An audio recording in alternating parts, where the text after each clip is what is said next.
Hello friends, ఇవాళ అయితే నేను మీకు అమ్మవారి నైవేద్యము పులిహోర అయితే చూపించబోతున్నానండి. చింతపండు పులిహోర అది ఎలా చేయాలో ఎలా చేసామనేది ఇప్పుడు వీడియోలో మీకు చూపిస్తాను. మీరు మాత్రం వీడియో ఎక్కడ స్కిప్ చేయకుండా మొత్తం చూడండి. నేను ఏమేమి వేసాను ఇందులో అనేది మీకే అర్థమవుతుంది. పులిహోర ఎలా చేయాలనేది ఇప్పుడు మనం చూసేద్దాము. హలో అండి, welcome to my Mampa kitchen. ఇవాళ నేను మీకు ఒక ప్రసాదం చూపించబోతున్నాను. అదేంటంటే చింతపండు పులిహోర. అవునండి, ఈ చింతపండు పులిహోర ఈ శ్రావణ మాసంలో అమ్మవారికి పెట్టడం వల్ల చాలా ప్రసన్నాలు అవుతుంది. అమ్మవారికి ఎంత ఇష్టమైన పులిహోర చాలా బాగుంటుంది. ఒక్కొక్క ప్రాంతంలో ఒక్కొక్కలాగా పులిహోర చేస్తారు. ఇవాళ నేను మీకు ఏ విధమైన పులిహోర చూపించబోతున్నానో వీడియో ఎక్కడ స్కిప్ చేయకుండా చూసేయండి. ముందుగా మనము రైస్ ఉడికించి పెట్టుకోవాలండి. ఇక్కడ నేను కుక్కర్లో అయితే రైస్ చేసి పెట్టుకున్నాను. ఇప్పుడు మనం ఒక వెడల్పాటి పాత్ర తీసుకొని అందులోకి రైస్ వేసి పెట్టుకోవాలి. మొత్తం రైస్ అంతా పొడి పొడిగా అయ్యేట్లాగా చూసుకొని పెట్టుకోవాలి. మొత్తం రైస్ చల్లారాలన్నమాట, చల్లగా అవ్వాలి. చల్లగా ఉన్నప్పుడే మనకు పులిహోర అనేది బాగా వస్తుంది. ముద్ద ముద్ద ఉంటే సరి కలపడం కూడా రాదనమాట. వీళ్ళంతా పొడి పొడిగా చేసుకొని వేసి పెట్టుకుందాము. వీళ్ళంతా పెట్టుకొని మనం చల్లార్చిన తర్వాత ఇప్పుడు మనం పులిహోరకు కావాల్సిన పొడిని చేసుకుందాము. అలాగే నేను ముందుగానే ఒక 50 గ్రాముల వరకు అయితే చింతపండు తీసుకొని నానేసి పెట్టుకున్నాను. ఇప్పుడు నేను ఇక్కడ కడాయి పెట్టుకొని అందులో 1/2 టీ స్పూన్ వరకు మెంతులు వేస్తున్నాను. అలాగే 1/2 టీ స్పూన్ మిరియాలు వేస్తున్నాను. ఆ తర్వాత ధనియాలు 1 టీ స్పూన్ ధనియాలు, కొద్దిగా 1.5 స్పూన్ నువ్వులు, ఇవన్నీ వేసుకొని మనం కాస్త దోరగా వేయించుకొని పెట్టుకోవాలి. మెంతులు ఏమి చేదు రావండి, మెంతులు బాగా వేగిపోయింటాయి కాబట్టి మంచి టేస్ట్ వస్తుంది పులిహోరకి. కొద్దిగా జీలకర్ర, తర్వాత ఇప్పుడు ఈ చిట్టపటం ఉన్నాక మనం మిక్సీలో వేసి పొడి చేసి పెట్టుకోవాలి. అప్పుడు పులిహోర పౌడర్ మనకు రెడీ అయినట్టే. కాస్త చల్లారిన తర్వాత మిక్సీలో వేసి పెట్టుకుందాం. పొడి చేసి పెట్టుకోవాలి. ఇలా ఫైన్గా పౌడర్ చేసి పెట్టుకున్న తర్వాత మనం చింతపండు గుజ్జుని తీసుకుందాము. ఏమాత్రం చింతపండు తొక్కలు పడకుండా మనం ఇందులోకి జ్యూస్ చేసి సపరేట్గా పెట్టుకోవాలి.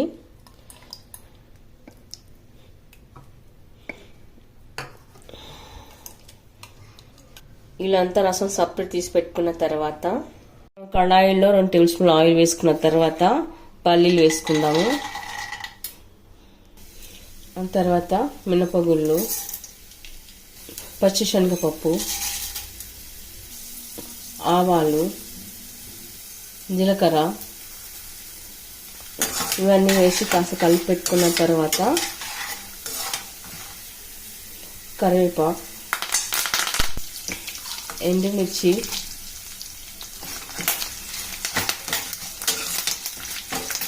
తర్వాత గ్రీన్ చిల్లీ,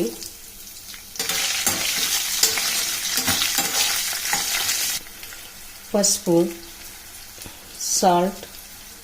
నేను ఇక్కడ 2 స్పూన్స్ వరకు సాల్ట్ వేసానండి. ఇప్పుడంతా కలుపుకొని పెట్టుకుందాము. తర్వాత మనకు ఉప్పు సరిపోలేకపోతే చూసి కలుపుకోవాలి.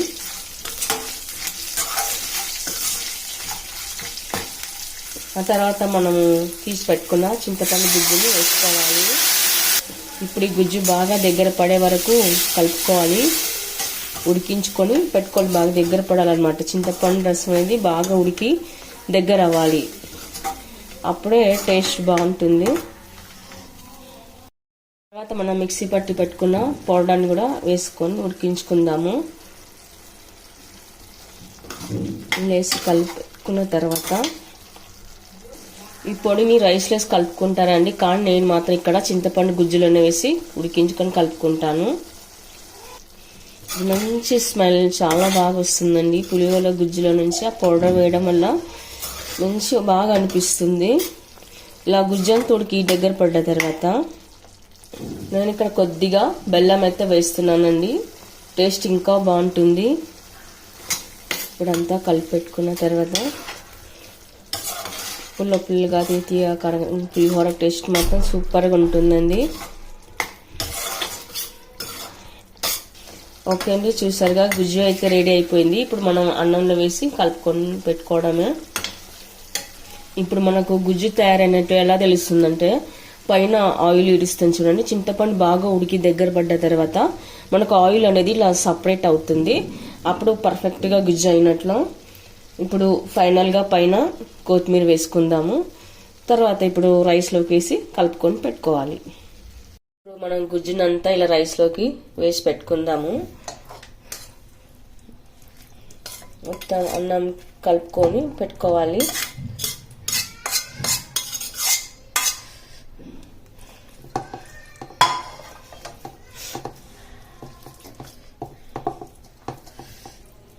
ఓకే అండి, చూసారుగా నేను ఇక్కడ మొత్తం చేయితోనే కలపాల్సి వచ్చింది.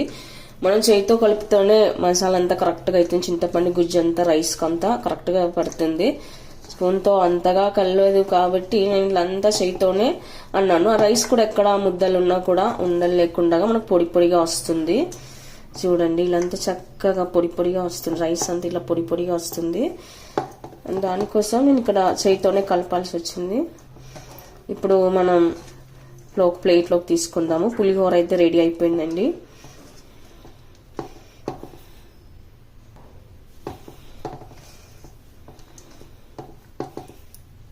మనం అమ్మవారికి ఈ విధంగా నైవేద్యం చేసి పెట్టినట్లయితే చాలా బాగుంటుందండి. అమ్మవారికి కూడా సంతోషిస్తారు.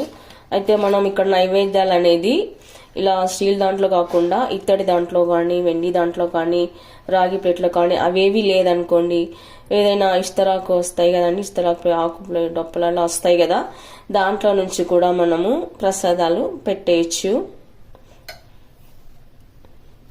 ఓకే అండి, చూసారుగా అమ్మవారికి ఎంతో ఇష్టమైన చింతపండు పులిహోర చాలా అద్భుతమైన టేస్ట్, చాలా బాగుందండి. మరి మీరు కూడా ఒకసారి ట్రై చేయండి. మీకు ఎలా కుదిరిందో కామెంట్స్లో పెట్టండి, లైక్ చేయండి, షేర్ చేయండి. ఓకేనండి, చూసారుగా పులిహోర మాత్రం అద్భుతమైన స్మెల్తో సూపర్ టేస్ట్గా చాలా బాగుందండి. మరి ఇందులో నేను ఏమేమి వేసానో అనేది మీరంతా చూసారు కదా. మీకు ఎలా అనిపించిందో ఒకసారి కామెంట్లో పెట్టండి. మీరు కూడా ఒకసారి ట్రై చేయండి, లైక్ చేయండి, షేర్ చేయండి. తప్పకుండా మన ఛానల్ని సబ్స్క్రైబ్ చేయండి. Thank you for watching.